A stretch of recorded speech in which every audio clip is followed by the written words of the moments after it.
Hi అండి. రెబ్బెన కారపూసని ఇలా చేయండి. టేస్ట్ అయితే చాలా బాగుంటుందండి. పిల్లలైతే చాలా ఇష్టంగా తింటారు. ఇప్పుడు దీని తయారు చూద్దాము.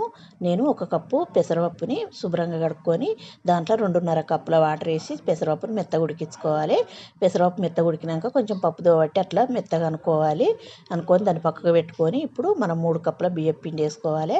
1 స్పూను ఓమా, 1 స్పూన్ కారం, 1 స్పూన్ సాల్టు. కారం 2 స్పూన్లు వేసుకోండి.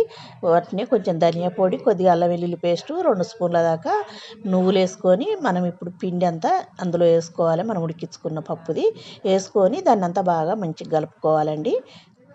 కలుపుకున్నాక వాటర్ కొన్ని కొన్ని వేసుకొని కలుపుకోండి, ఒకేసారి వేయకండి.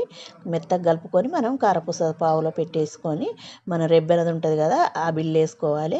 మనం డైరెక్ట్ అట్లా ఆయిల్లో వేసి మనం డీప్ ఫ్రై చక్కగా 2 వైపులా మంచిగా కాల్చుకొని తీసుకుంటే కరకరలాడుతూ చాలా బాగుంటుందండి. తప్పక ట్రై చేయండి. నచ్చిందంటే ఒక లైక్ చేయండి.